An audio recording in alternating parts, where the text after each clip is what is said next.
Josué. Capítulo 3. Estas são as nações que o Senhor deixou ficar para, por meio delas, provar a Israel, a todos os que não haviam experimentado nenhuma das guerras de Canaã. Tão somente para que as gerações dos filhos de Israel delas aprendessem a guerra, pelo menos os que dantes não tinham aprendido.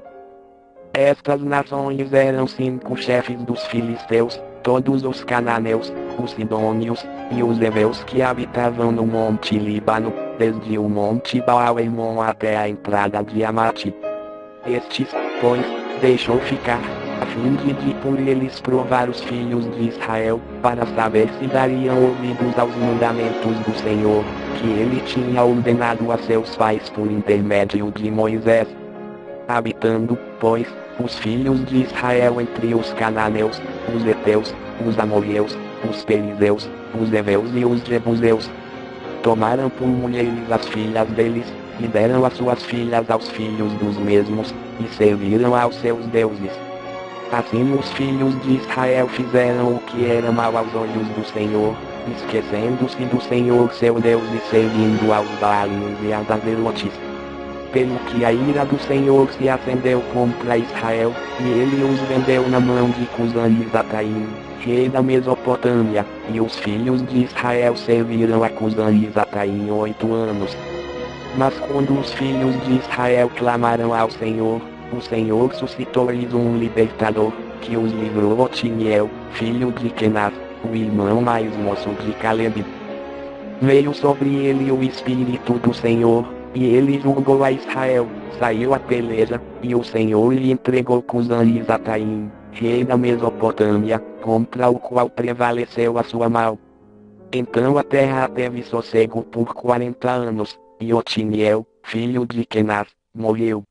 Os filhos de Israel tornaram a fazer o que era mal aos olhos do Senhor. Então o Senhor fortaleceu a Eglon, rei de Moabe, contra Israel, por terem feito o que era mal aos seus olhos. Eglon, unindo a si os amonitas e os amalequitas, foi e feriu a Israel, tomando a cidade das palmeiras.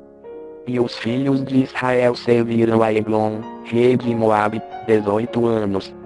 Mas quando os filhos de Israel clamaram ao Senhor, o Senhor suscitou-lhes um libertador, Eude, filho de Gera, benjamita, homem canhoto. E, por seu intermédio, os filhos de Israel enviaram tributo a Eglon, rei de Moabe. E Eude fez para si uma espada de 2 gumes, de 1 côvado de comprimento, e cingiu a coxa direita, por baixo das vestes. E levou aquele tributo a Eglon, rei de Moabe. Ora, Eglon era muito gordo. Quando Eude acabou de entregar o tributo, despediu a gente que o trouxera. Ele mesmo, porém, voltou das imagens de escultura que estavam ao pé de Gilgal, e disse: tenho uma palavra para dizer-te em segredo, ó rei. Disse o rei: silêncio. E todos os que lhe assistiam saíram da sua presença. Eude aproximou-se do rei, que estava sentado a sós no seu quarto de verão, e lhe disse: tenho uma palavra da parte de Deus para dizer-te. Ao que o rei se levantou da sua cadeira. Então Eude, estendendo a mão esquerda, tirou a espada de sobre a coxa direita, e a cravou no ventre. O cabo também entrou após a lâmina, e a gordura encerrou a lâmina, pois ele não tirou a espada do ventre. Então Eude, saindo ao pórtico, cerrou as portas do quarto e as trancou. Tendo ele saído, vieram os servos do rei, e olharam, e eis que as portas do quarto estavam trancadas. Disseram: sem dúvida ele está aliviando o ventre na privada do seu quarto. Assim esperaram até ficarem alarmados, mas ainda não abria as portas do quarto. Então, tomando a chave, abriram-nas, e eis seu senhor estendido morto por terra. Eude escapou enquanto eles se demoravam e, tendo passado pelas imagens de escultura, chegou a Será.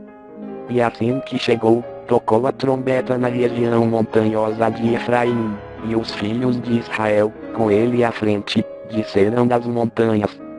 E disse-lhe: segui-me, porque o Senhor vos entregou nas mãos dos vossos inimigos, os Moabitas.